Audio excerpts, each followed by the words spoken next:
6번째 시간을 맞이했습니다. 우리는 지난 시간 당대 의인이었던 노아의 예배를 통해서 그가 드리는 그 예배가 하나님의 마음을 움직였음을 우리는 바라볼 수 있었습니다. 오늘 우리는 노아의 모습을 한번 돌아보고 당대 의인이었던 사람의 실수, 더 나아가 그 실수로 인하여 다시 뱀의 후손과 여인의 후손이 나누어지는 모습을 보게 되고요. 더 나아가 하나님께서 그 모습을 바라보실 때 어떻게 행하셨는지를 바라보고자 합니다. 당대 의인이었던 노아는 당시 하나님께서 허락하셨던 그 땅에서 농사를 짓기 시작을 합니다. 그 전까지 땅은 저주를 받아서 엉겅퀴를 내었습니다. 그러나 하나님의 약속을 받은 노아는 자신이 주어진 그 땅을 경작했을 때 많은 양의 포도를 얻었다라고 기록을 합니다. 즉 포도농사를 지었다는 것은 곧 땅의 저주가 풀어졌다는 것을 의미하죠. 더 나아가 그 포도농사에 나오는 것들로 포도주를 만들었다는 것은 무엇을 의미하냐면 먹고 사는 것 외에 더 많이 풍성한 소출이 임하여졌음을 보는 것입니다. 하나님의 축복이 그들에게 임해진 것이죠. 그러나 노아는 그 포도주를 먹고 취했다라고 말합니다. 절제하지 못함으로 노아는 술 취함으로 벌거벗게 됩니다. 여러분 창세기에 벌거벗었다는 장면이 등장합니다. 언제인가요? 마귀의 유혹에 넘어가서 아담과 하와가 선악과를 따먹고 벌거벗었다는 것이죠. 노아 또한 그러합니다. 노아 또한 술 취함으로 인하여 벌거벗어 누워 있습니다. 그때 그 아들 함이 등장을 합니다. 함은 자신의 아버지를 비웃습니다. 그가 들어가서 자신의 아버지의 모습을 자신의 형제들에게 이야기했다는 것은 무엇을 의미하냐면 아버지를 조롱하고 아버지를 비웃었다는 것을 의미하죠. 결국 노아는 술에 깨어 자신의 아들 함이 행했던 그 모습을 바라보고 함을 저주합니다. 그런데 좀 아이러니한 게 있어요. 함이 잘못했음에도 불구하고 함을 저주하지 않습니다. 함의 아들 가나안을 저주합니다. 물론 여기에 많은 이제 성경학자들의 많은 이제 이야기들이 있지만 가장 대표적인 것은 무엇이냐면 하나님께서 노아와 세 아들을 축복했다는 것이죠. 때문에 하나님이 축복한 그 사람을 노아는 저주할 수 없다는 것입니다. 그래서 그 함의 아들인 가나안을 저주했다라는 설이 하나 있고요. 또 한 가지는 무엇이냐면 노아의 아들 함이라고 하는 것은 이 함이 둘째일 수도 있고 셋째일 수도 있다는 것이죠. 그러나 이 함이 자신의 아버지를 저주한 것처럼 자신의 아버지를 조롱한 것 같이 노아는 그 아들을 저주함으로 자신과 동일한 모습을 그에게 주었다는 설도 있습니다.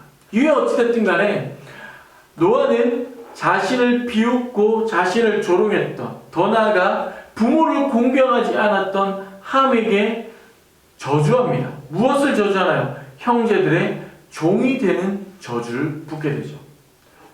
노아는 당대의 의인으로 그 아들들과 함께 구원을 받았습니다. 그 말은 셈과 함과 야벳 역시 하나님의 택하심을 입은 하나님께서 택한 사람들이라는 것이죠. 그러나 그의 삶 가운데 하나님의 약속의 말씀처럼 사람이 계획하는 바가 어려서부터 악함이다라는 것이 노아에게도 그리고 함에게도 동일하게 드러나고 있음을 우리는 볼 필요가 있다는 것이죠. 결론적으로 또다시 뱀의 후손과 여인의 후손으로 나누어지는 결과를 맞이하게 됩니다. 함의 불순종으로 말미암아 끊어졌던 의인으로만 이루어졌던 재창조가 또다시 뱀의 후손, 순종과 불순종으로 나눠지게 되었다는 것이죠. 이후에 이야기를 하겠지만 함이 노아의 성적인 모습을 바라보고 그를 조롱했던 것처럼 반대로 가나안 후손, 함의 아들인 가나안과 그 가나안의 후손들은 성적으로 무분별한 삶을 살아가게 되죠. 그래서 이스라엘 백성들이 가나안 땅으로 들어갔을 때 하나님은 그 가나안 족속들을 몰아내라 라고 이야기를 합니다. 더 나아가 이 가나안 족속들은 이스라엘 백성의 종으로 살아가는 모습으로 그 언약이 성취됨을 보여줍니다.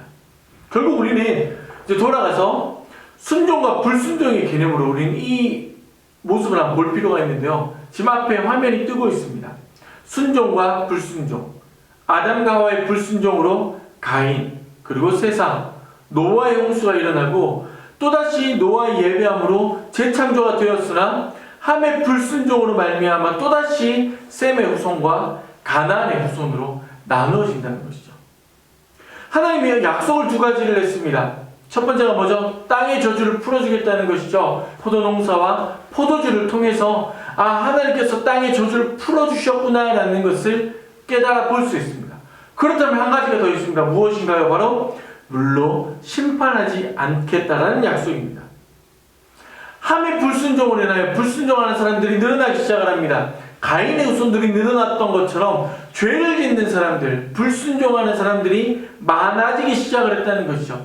그래서 등장하는 사건이 있습니다. 바로 바벨탑 사건입니다. 왜 바벨탑을 지은 걸까요? 단순히 높아지기 위해서일까요? 창세기 11장 3절 4절은 이렇게 이야기합니다. 서로 말하되 벽돌을 만들어 견고히 굽게 하고 이에 벽돌로 돌을 대신하여 역정으로 진흙을 대신하고 또 말하되 성읍과 탑을 건설하여 그 탑 꼭대기를 하늘에 닿게 하여 우리 이름을 내고 온 지면에 흩어짐을 면하자 하였더니, 이 3절과 4절을 우리가 조금 더 살펴볼 필요가 있는데요. 우리는 3절과 4절 이 구절을 통해서 불순종하는 인류의 죄를 두 개 발견해야 됩니다. 첫 번째가 무엇입니까? 하늘을 닿게 하여 우리 이름을 내자. 무슨 말이죠? 내가 곧 하나님의 자리에 올라가자라는 뜻입니다. 우리는 이것은 무엇이라 말했나요? 교만이다 이야기했죠. 아담과 하와가 이것을 먹으면 무엇처럼 된다? 하나님처럼 된다라고 했던 그 모습과 동일한 모습이라는 것이죠. 또 한 가지가 있습니다. 벽돌을 굽고 역청으로 진흙을 대신하자라는 구절입니다. 역청이 무엇입니까? 역청은 영어 버전으로 보면 아스팔트, 기름입니다. 벽돌을 굽습니다. 벽돌을 구우면 어떻게 되나요? 벽돌이 틀어지지 않습니다. 물에 빠져도 흐트러지지 않죠. 생각을 해보십시오. 벽돌에 아스팔트를 바른다. 지금도 우리는 이 일을 그대로 합니다. 어디에 하나요? 방수 공사를 할 때 행하죠. 이들 마음 가운데 바벨탑을 쌓는 이유가 무엇일까요? 이들은 이렇게 생각을 했습니다. 노아의 홍수를 경험하고 나서 전 세상이 멸망하는 것을 본 거예요. 그러니까 무슨 생각이 생기나요? 두려움이 생기는 겁니다. 그래서 그들이 이렇게 생각합니다. 또 노아의 홍수가 생겼을 때 우리가 그 홍수 가운데 죽음을 면하자. 그러니까 물이 들어오지 않는 방수 처리된 성을 짓자라는 것이죠. 얼마만큼? 하늘에 닿을 만큼. 물에 잠기지 않을 만큼 쌓자라는 것입니다. 우리는 이 모습을 바라보며 우리는 이 모습을 바라보며 한 가지를 깨달아야 합니다. 무엇일까요? 우리는 이 모습을 바라보며 한 가지를 깨달아야 합니다. 무엇입니까? 창세기 9장 11절 말씀이죠. 내가 너희와 언약을 세우리니 다시는 모든 생물을 홍수로 멸하지 아니할 것이라. 땅을 멸할 홍수가 다시 있지 아니할 것이다 라고 약속합니다. 하나님께서 이렇게 약속해요. 내가 너희를 다시 멸하지 않을 거야. 내가 너희를 물로 다시는 멸하지 않을 거야. 그런데 사람이 약속을 믿나요? 믿지 않나요? 믿지 않는다는 것이죠. 아담과 하와에게 하나님이 이야기합니다. 너 이거 먹으면 죽어. 그러나 아담과 하와가 그것을 믿지 못하죠. 우리 이것을 무엇이라 말합니까? 불신이라 말하죠. 아담과 하와가 선악과를 따먹었을 때 그에게 들어왔던 그 죄의 모습은 하나님을 믿지 못하는 불신과 교만이었어요. 오늘 바벨탑 사건에도 그 불신과 교만이 그대로 드러난다는 것이죠. 그럼 이제 생각을 해봅시다. 아담과 하와의 불순종의 결과가 무엇입니까? 홍수라는 멸망이었어요. 그렇다면 바벨탑에서 나타나는 이 사건의 결과는 하나님의 심판이 되어야 된다는 것이죠. 그런데 하나님이 하늘에서 내려오시면서 이들의 모습을 바라봅니다. 그런데 그냥 이들의 언어를 흩어버리신다는 것이죠. 왜 그랬을까요? 바로 언약을 지키시기 위해서입니다. 우리는 이 바벨탑 사건을 통해서 무엇을 바라봐야 하냐면 언약을 끝까지 지키시는 하나님을 보아야 한다는 것이죠. 창세기 8장 21절입니다. 여호와께서 그 향기를 받으시고 중심에 이르시되 내가 다시는 사람으로 말미암아 땅을 저주하지 아니하리니 이는 사람의 마음이 계획하는 바가 어려서부터 악함이라. 내가 전에 행한 것 같이 모든 생물을 다시 멸하지 않겠다 약속합니다. 이 약속은 9장 11절에 무지개 언약으로 다시 한 번 더 확정이 되는데요. 내가 너희와 언약을 세우리니 다시는 모든 생물을 홍수로 멸하지 아니할 것이라. 땅을 멸한 홍수가 다시 있지 않겠다라는 이 약속을 하나님은 지키셨다는 것이죠. 노아의 후손들입니다, 여러분. 우리가 전쟁 박물관에 가면 6.25 때 겪었던 그 일들을 직접 볼 수 있는 것처럼 이들은 노아의 홍수를 통해서 피폐화된 그 문명들을 바라보았을 것입니다. 그럼에도 불구하고 이들은 하나님을 믿지 못하죠. 더 나아가 스스로 하나님이 되고자 했다는 것입니다. 그런데 하나님은 그 반대로 그럼에도 불구하고 자신이 행하신 그 언약을 지키시고 계신다는 것이죠.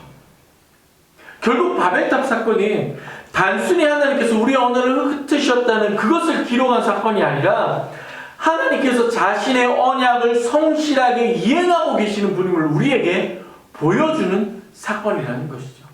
사랑하는 청년 여러분, 우리는 오늘 이 바벨탑 사건을 통해서 우리의 모습을 돌아볼 필요가 있습니다. 우리 또한 노아의 홍수를 경험했던 이 바벨탑을 쌓았던 이 사람들처럼 하나님의 구속하심을 경험하고 누리고 살아가는 사람들입니다. 그러나 우리는 어느 순간 우리가 주인된 자리에 올라서 하나님의 자리에서 하나님의 모습으로 살아가고 있는 것은 아닌지를 돌아보아야 한다는 것이죠. 우리 스스로 하나님의 약속의 말씀을 믿지 못하고 우리에게 약속하신 그 하나님을 온전히 의지하지 못하고 내 방법으로, 나의 방법으로 내가 원하는 모습으로 탑을 쌓고 있는 것은 아닌지를 돌아보아야 한다는 것이죠. 두 번째로 우리가 깨달아야 할 것은 무엇입니까? 우리가 죄를 짓고 있음에도 불구하고 여전히 하나님은 우리를 구원하시기 위해서 자신의 언약을 지키고 계심을 우리는 보아야 한다는 것입니다. 부족한 우리의 모습과 언약에 신실하신 하나님을 우리는 바벨탑 사건을 통해서 바라볼 수 있어야 한다는 것이죠. 한 주를 살아갑니다. 각자에 서 있는 그 자리에서 우리는 하나님께서 부어주신 은혜를 경험하고 살아갑니다. 그런데 그 은혜를 때로는 잊어버리고 바벨탑을 짓고 있는 사람들과 같이 하나님의 약속을 믿지 못하고 살아가는 사람은 아닌지 우리의 삶을 돌아보는 시간이 되었으면 좋겠습니다.